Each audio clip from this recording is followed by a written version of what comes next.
Bab 010. Kenapa membawaku naik? Aku mau turun, ucap Melia. Temani aku dulu, kita temui pasien VIP sebentar. Nanti banyak yang curiga, kenapa aku harus menemani kamu.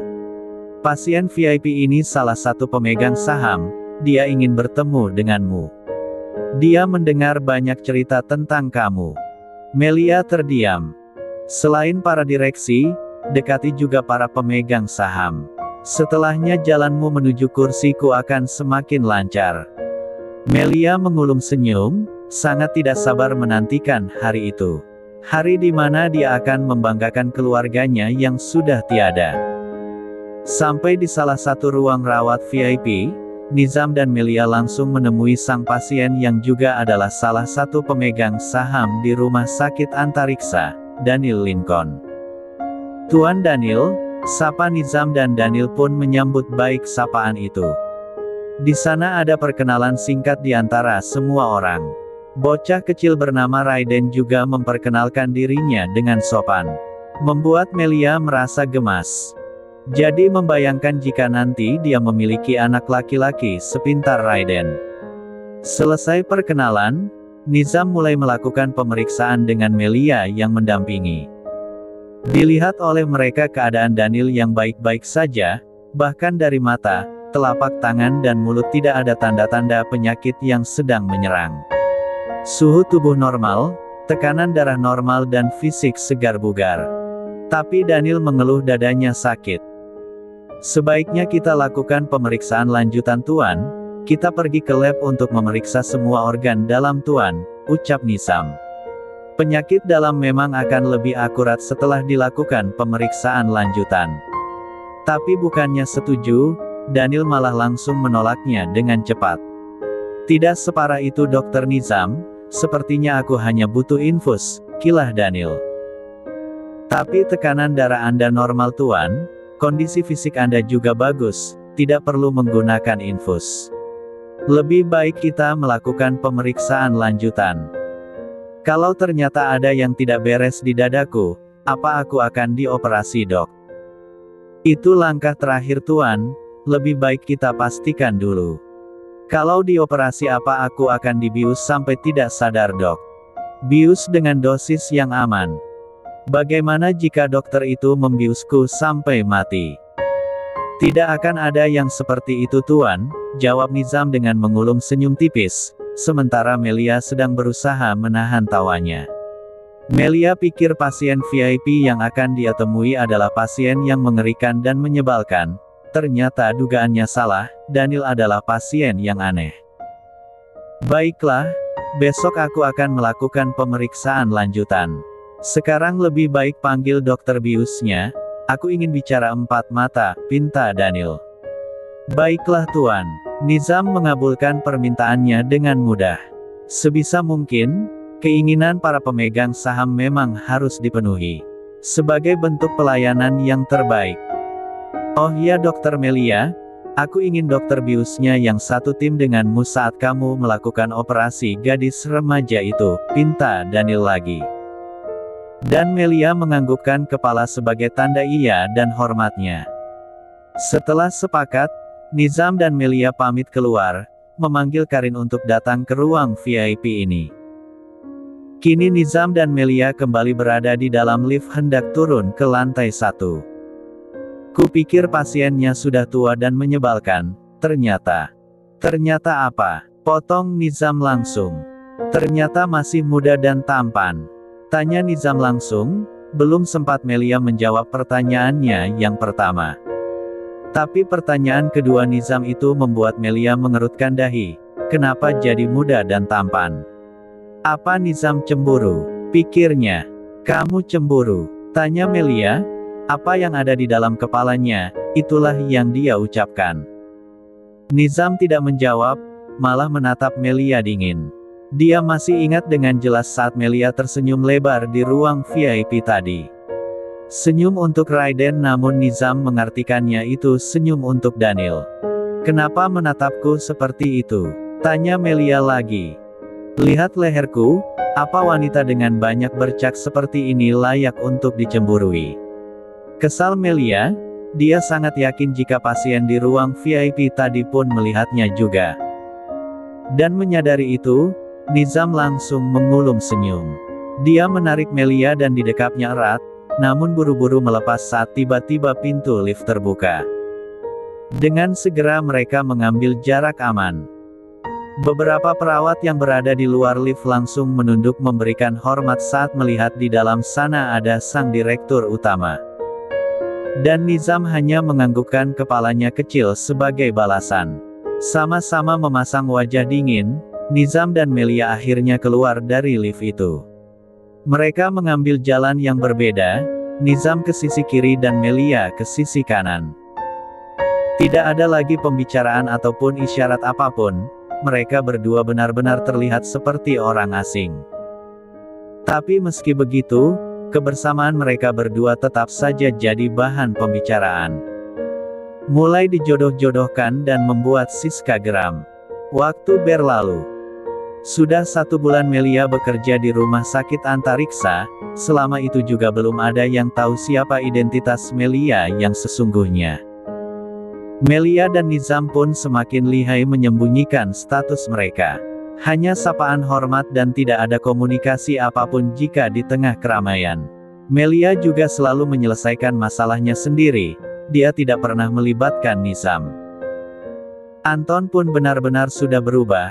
Kini dia lebih mendahulukan pasien dari segala urusan apapun. Perubahan Anton itu tidak lepas dari pengamatan Melia. Meski hubungan mereka tidak sebaik dulu, namun dalam sudut hati Melia dia sudah mulai bisa memaafkan Anton. Tapi tidak dengan Siska, perselisihan Melia dan Siska makin menjadi-jadi. Siska bahkan selalu merebut pasien yang hendak berobat dengan Melia. Sebagai dokter aktif, mereka juga mempunyai target banyaknya jumlah pasien yang ditangani tiap bulan. Kemudian grafik penanganan mereka akan menjadi bahan penilai dokter terbaik tahunan. Awalnya Melia diam saja saat Siska mengambil alih pasien dia, tapi lama-lama Melia geram juga. Dia ingin mendatangi ruang kerja Siska dan meminta wanita tua itu untuk menghentikan kegilaan ini. Dengan rahang mengeras dan langkah kaki yang lebar Melia terus berjalan. Tapi sial, di ujung jalan malah ada seseorang yang menarik tangannya kuat. Membekap mulutnya dengan cepat dan membuatnya terpojok di balik dinding. Melia ingin berontak, namun urung saat dia melihat wajah suaminya sendiri. Melia menggigit tangan yang membekap mulut dia, membuat Nizam langsung menarik tangannya. Dan kembali menutup bibir Melia dengan sebuah ciuman. Melia tidak tinggal diam, dia mulai membuka mulut dan membalas. "Mau kemana? Kenapa wajahmu kesal sekali?" bisik Nizam setelah dia melepaskan ciumannya. Di sudut ini mereka aman dari CCTV. Tidak ada pula pengunjung rumah sakit yang berkeliaran. "Mau menemui dokter Siska? Dia suka sekali menggangguku. Apa perlu aku membantumu?" "Tidak perlu, cukup jauhi kami berdua. Kalau kamu membantuku, pasti dokter Siska akan semakin membenciku." "Kenapa?" "Karena dia menyukai kamu, memangnya kamu tidak sadar?" "Ish, dasar kanebo kering. Apa katamu? Kanebo kering." Nizam *** Melia sebagai hukuman dan Melia menganga. Dia hanya mampu mendelik menatap tajam sang suami. "Jangan lakukan di sini," bisik Melia dengan suaranya yang menekan. "Kalau begitu cepat selesaikan urusanmu, setelah itu datang ke ruanganku." "Apa alasannya kalau Tisa tanya?" "Pikirkan saja sendiri." Setelah mengatakan itu Nizam kembali mengecup bibir Melia. Buru-buru Melia membenahi penampilannya dan ikut keluar juga. Berjalan seperti biasa. Melia mengetuk pintu ruangan Siska dan dipersilahkan masuk. Siska pikir itu adalah pasiennya, namun saat melihat Melia yang membuka pintu, raut wajahnya langsung berubah masam. Tapi Melia tidak peduli, dia masuk dan langsung duduk di hadapan Siska. "Berhenti mengambil pasienku, selagi aku masih bisa menahan amarah," ucap Melia langsung, tanpa basa-basi. Siska berdecih. Melia, Kamu itu cuma dokter umum dan dokter baru di rumah sakit ini. Harusnya dalam keadaan seperti ini kamu memohon padaku, balas Siska. Dia memilih acuh. Tidak menganggap keberadaan Melia dan kembali berkutat dengan pekerjaannya sendiri. Mencatat entah apa di atas mejanya. Memohon, tanya Melia dengan tersenyum kecil. Bahkan hormatku padamu sudah tidak ada lagi. Timpal Melia membuat Siska mengangkat wajah dan balas menatap. Semenjak kasus Priscilla, Melia memang tidak lagi menghormati Siska. Bahkan dia begitu enggan memanggil Siska dengan embel-embel dokter.